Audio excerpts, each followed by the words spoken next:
बिस्मिल्लाहिर्रहमानिर्रहीम। अस्सलाम वालेकुम नाज़रीन, हैदर जाफरी सितंबर 2025 की मंथली प्रेडिक्शन के साथ आपकी खिदमत में हाजिर। मंथली प्रेडिक्शंस का मुकम्मल अहवाल बयान करने से पहले आपसे रिक्वेस्ट है कि अगर आपने चैनल को सब्सक्राइब नहीं किया तो चैनल को सब्सक्राइब ज़रूर कर लें। बेल आइकन को जो है वो क्लिक करके ऑल की ऑप्शन को सिलेक्ट कर लें। वीडियोस को लाइक एंड शेयर करते रहें और ख़ास तौर पे आपकी मोहब्बत का एहसास हमें बहुत ज़्यादा एनर्जी देता है। अपने कमेंट्स में, अपने मैसेजेस में हमें अपनी मोहब्बत के एहसास से ज़रूर आगाह करते रहें। और नाज़रीन, ये जो मंथली प्रेडिक्शंस हैं ये इसलिए दी जाती हैं कि आप अपने महीने को बेहतर तरीके से गुजार सकें और आपको आने वाली हैपनिंग्स के मुताबिक अपनी प्लानिंग्स, अपने इक़दामात को बेहतर करने का मौका मिले। और दूसरा सवाल हमसे बार बार ये पूछा जाता है कि ये प्रेडिक्शन जो है वो सोलर इम्पैक्ट्स के तहत होती हैं या ल्यूनर इम्पैक्ट्स के तहत। हम इसको जो है वो वैदिक एस्ट्रोलॉजी में देखते हैं या वेस्टर्न एस्ट्रोलॉजी में। तो मैं बारहा अर्ज़ करता हूँ कि जब हम इन प्रेडिक्शंस को फाइनलाइज करते हैं तो उससे पहले हम सोलर इम्पैक्ट सारे के सारे देखते हैं, ल्यूनर इम्पैक्ट सारे के सारे देखते हैं। इसके अलावा इल्म जफ़र, इल्म आदात को भी मद्देनज़र रखा जाता है। यानी ये प्रेडिक्शंस आपके लिए इक्वली फ़ायदेमंद होती हैं, चाहे आप इनको जो है वो ल्यूनर इम्पैक्ट्स के हिसाब से देखें।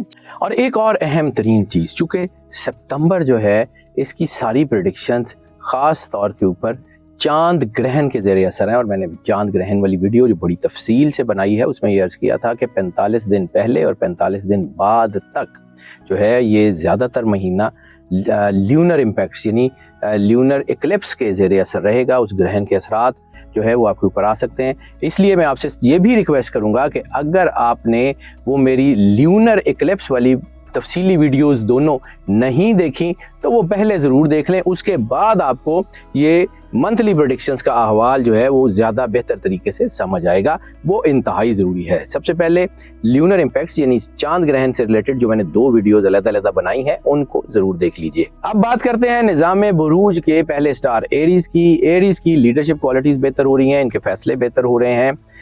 इनके लिए ये महीना काफ़ी हद तक बेहतर है। बैरून मुल्क सफ़र में कामयाबी का इम्कान है, लेकिन अखराजात बहुत ज़्यादा हो सकते हैं। सेहत के मसाइल में भी थोड़ा उतार चढ़ाव हो सकता है, लेकिन ये अखराजात में मुसलसल इजाफा होता रहेगा, जो कि थोड़ी तशवीशनाक बात भी हो सकती है। मोहब्बत के रिश्तों में अदम इस्तेहकाम भी हो सकता है, लेकिन ओवरऑल शादियों के लिए ये वक्त अब काफ़ी बेहतर हो गया है। इस महीने के जो है वो कुछ हिस्से मसाइल पैदा कर सकते हैं, लेकिन कुछ हिस्से बहुत ज़्यादा फेवरेबल हैं। इस महीने रिलीजियस ट्रैवल जो है उसका इम्पैक्ट बढ़ सकता है। ख़ानदान, बहन भाइयों के साथ कोई मजहबी मकाम की ज़ियारत का इम्कान है। मुलाजमत करने वाले अफराद को काफ़ी दौड़ धूप मुशक्कत करनी पड़ेगी। काम का दबाव बढ़ने का इम्कान है। ख़ानदानी ज़िंदगी में हम आहंगी की तवक्को है। कारोबारी अफराद को बड़े माली मुफाद, माली फ़ायदे और जो है ना फाइनेंशियल स्टेबिलिटी की तरफ जो है वो इनको ये वक्त ले जाएगा। इनके लिए बहुत अच्छा है। इस महीने में उतार चढ़ाव ज़रूर हो सकता है, लेकिन बहुत बड़ी कामयाबियाँ मिलने का इम्कान है। इस वक्त ख़ास तौर के ऊपर जो है वो कैरियर के हवाले से सितंबर का महीना प्रोफेशनली बहुत ज़्यादा फ़ायदेमंद हो सकता है। सैटर्न की पोजीशन लॉन्ग टर्म कामयाबियों की तरफ ले जाएगी। कोई सफ़र भी हो सकता है, आपकी कामयाबियों में रुकावट भी आ सकती है, लेकिन at the end of the day कामयाब आप ज़रूर होंगे। ज़्यादा मेहनत करनी पड़ेगी, काम का बोझ ज़्यादा हो सकता है, लेकिन ओवरऑल चीज़ें अच्छी हैं। प्रोफेशनल मामलात में पॉजिटिविटी मौजूद है। काम बढ़ सकता है, थोड़ी सी थकन भी हो सकती है, लेकिन इस वक्त अपने काम की तरफ मुकम्मल ध्यान रखिएगा। इस वक्त आपको जो है वो तरक्की या प्रमोशन का मौका भी मिल सकता है। सरकारी मुलाजमीन को ख़ास फ़ायदे पहुंच सकते हैं, तरक्की के रास्ते खुलेंगे। ताजिर और कारोबारी अफराद जो हैं वो एहतियात तो इनके लिए ज़रूरी है, एहतियात ज़रूर करें, और लेकिन जो है कामयाबियाँ मिल जाएंगी। मैंने जैसे पहले अर्ज़ किया कि अखराजात में इजाफा होगा, कंपनियों के अखराजात में भी इजाफा होगा। जुपिटर की पोजीशन कारोबार में बहरहाल बड़ी तरक्की ज़रूर लाएगी। इस वक्त गुस्सा, जारहाना पॉलिसी या इनकंसिस्टेंट प्लानिंग ये आपके लिए जो है वो नुकसानदेह होगी। बाकी अगर आप जो है वो डट के काम करें तो डट के फ़ायदे भी होंगे। फाइनेंशियल्स की बात कर लें तो इस महीने में माली हालात बेहतर तो ज़रूर रहेंगे, उतार चढ़ाव ज़रूर रहेगा, लेकिन इस वक्त राहु की पोजीशन आमदनी में इजाफे का बायस भी बनेगी, लेकिन ख़र्चा बहुत ज़्यादा हो रहा है। मुख्तलिफ ज़राए से जो है वो पैसे कमाने की जो है वो ऑप्शंस वो भी मौजूद हैं। यानी ओवरऑल आपका जो है वो मल्टीपल सोर्स ऑफ इनकम भी बनने के चांसेस हैं। मार्स और सन की पोजीशन आमदनी बढ़ा रही है। जुपिटर भी माली बेहतरी की तरफ इशारे कर रहा है। इस महीने आमदनी में भी इजाफा है और ख़र्चे में भी इजाफा है। थोड़ा सा बैलेंस कर लेंगे तो बहुत ही अच्छा वक्त आपका बन जाएगा। हेल्थ के हवालों से भी कुछ खर्चा हो सकता है, फाइनेंशियल फ्लो हेल्थ के हवालों से आ सकता है फैमिली में अपने, इसलिए अपनी जो है ना हेल्थ एंड हाइजीन का भी ध्यान करें। हेल्थ की बात कर लेते हैं आगे चल के। इस महीने कोई ना कोई माली इमदाद भी मिल सकती है। सैटर्न की बदौलत बैरूनी ज़राए या बैरूनी तरीक़ों से पैसा कमाने का इम्कान भी मौजूद है। लव मैरिजेज़ और पर्सनल अफेयर्स में पिछले 1-2 महीनों में दबाव था, इस महीने में बहुत ही अच्छा होने के चांसेस हैं। जज्बातियत ज़रूर बढ़ेगी, जज्बातियत जो है वो चांद ग्रहण की वजह से भी बढ़ रही है, लेकिन ओवरऑल सूरज यानी सन, मरकरी और केतु इस जो है ना इनकी पोजीशन जो है वो रोमांटिक अफेयर्स में उतार चढ़ाव बना सकती है। शक शुबे की वजह से रिश्तों में कशीदगी आ सकती है, लेकिन ओवरऑल को बहुत बड़े ब्रेकअप्स नहीं होंगे। हाँ, गलत फहमियाँ हो सकती हैं, गलत रवैया आपके रिश्तों को नुकसान पहुंचा सकता है। 17 सितंबर के बाद प्लानिटरी पोजीशन जो है वो आपकी रोमांटिक ज़िंदगी में खुशगवार वक्त की निशानदेही कर रही हैं। इस दौरान आपके ताल्लुकात में मोहब्बत, हम आहंगी जो है उसमें कीमती लम्हात भी आएंगे। अपने रिश्तों को इज़्ज़त देना सीखें, रिश्तों को जो है वो पीसफुल रहें, में जज्बातियत ना हो, सब्र रखें। हो सकता है कि आपको अपने स्पाउस की, अपने पार्टनर की कोई बात बुरी लग जाए तो फौरी तौर पे ओवर रिएक्शन के साथ, गुस्से के साथ उसको मत करें। फर्स्ट हाफ में आपके रिलेशनशिप, पर्सनल रिलेशनशिप बहुत ही अच्छे होते हुए नज़र आ रहे हैं। स्पाउस के साथ आपका ताल्लुक बहुत अच्छा हो रहा है, घर में खुशियाँ आ रही हैं। और 13 सितंबर के बाद थोड़ा सा दबाव आ सकता है, तलख कलामी हो सकती है, लेकिन अगर आप उसको नरम लहजे से बर्दाश्त कर लें तो बहुत सारे मसाइल से बचा जा सकता है। शादियों के लिए वक्त बहुत अच्छा हो गया है। लव मैरिजेज़, अरेंज मैरिजेज़ दोनों के लिए ये वक्त बहुत शानदार और बहुत सपोर्टिव है। रिश्ते तय होने का इम्कान बहुत तेज़ी से बढ़ गया है।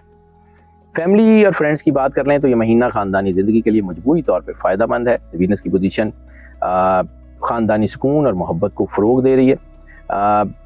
जुपिटर के जो फीमेल और मेल दोनों हैं उनके अंदर फैमिली अफेयर्स तो बेहतर होंगे। हाँ, छोटे मोटे इख्तलाफात हो सकते हैं, अगर गुस्सा ना करें, जज्बातियत ना करें, जिसके बढ़ने के चांसेस ग्रहण की वजह से हैं, तो आपका घर बड़ा मजबूत रह सकता है। सब्र, तहम्मुल और गुस्से पे काबू रखना ही आपकी तरक्की का जो है वो ज़ामिन होगा। मसाइल आसानी से हल हो जाएंगे अगर आप इन चीज़ों से अवॉइड कर लें। एहतियात करेंगे तो बहुत ज़्यादा आपकी फैमिली में हम आहंगी रहेगी, बहन भाइयों का ताउन रहेगा, कामयाबियाँ बढ़ेंगी। बर्दाश्त, समझबूझ और पॉजिटिविटी ही आपकी तरक्की की चाबी है। अब मैंने अर्ज़ किया था कि हेल्थ की बात कर लें तो हेल्थ में कुछ खर्चा हो सकता है। हेल्थ के मुताबिक कुछ थोड़े बहुत मसाइल आ सकते हैं, क्योंकि सैटर्न और मार्स जो है वो दोनों आपकी हेल्थ के ऊपर नेगेटिव असरार डाल सकते हैं। ख़ास तौर पे आपके गट केयर से रिलेटेड, आपके पेट के मसाइल हो सकते हैं, आपके ख़ास तौर के ऊपर lower abdomen, urine tract, reproductive health sensitivities आ सकती हैं। 13 सितंबर के बाद थोड़ा सा गुस्सा बढ़ सकता है, दबाव आ सकता है, उसकी वजह ग्रहण ही होगा। हेल्थ के मसाइल को अगर आप इस वक्त नज़रअंदाज करेंगे तो मसाइल होंगे। मुनासिब ग़ज़ा, आराम, वक्त जो है वो अपने आप को दें, इंशाल्लाह अल्लाह बेहतरीन करेगा। लकी नंबर इस महीने में जो सबसे ज़्यादा एरीज के लिए सपोर्टिव हो सकता है वो लकी नंबर 9 है। जेमस्टोन इस महीने में सबसे ज़्यादा जो सपोर्टिव है वो मरजान है, कोरल। सदका इस महीने में जो है वो काले रंग के कपड़े का जो है या फिर गोश्त का सदका इंतहाई जो है वो इनके लिए पावरफुल और सपोर्टिव हो सकता है। लकी डे का जिक्र कर लें तो लकी डे इनके लिए इस महीने में हफ्ते का दिन बहुत सपोर्टिव है। लकी कलर का जिक्र कर लें तो लकी कलर इनके लिए वाइट की सारी टोन, वाइट के जितने भी शेड्स हो सकते हैं, वाइट इनको बहुत ज़्यादा रास है। और सूरत ऑफ द मंथ का जिक्र कर लें तो सूरत ऑफ द मंथ इस महीने में सूरह मुज़म्मिल की तिलावत इनके लिए बहुत ज़्यादा फ़ायदेमंद होगी। और नाज़रीन, जो चीज़ सबसे ज़्यादा सपोर्टिव है, जिसका अल्लाह और सरवर अंबिया सल्लल्लाहु अलैहि वसल्लम ने बार बार जिक्र किया है, वो है दरूद पाक। दरूद पाक सरवर अंबिया सल्लल्लाहु अलैहि वसल्लम और उनकी आले पाक की बारगाह में दरूद पाक का नजराना जितनी मोहब्बत, अकीदत, प्यार और खुलूस के साथ पेश किया जा सकता है वो ज़रूर पेश करें। और इस वक्त में जो ग्रहण की सिचुएशंस हैं, इस वक्त में तो ख़ास तौर पे दरूद पाक का एहतमाम बहुत ज़्यादा ज़रूरी है।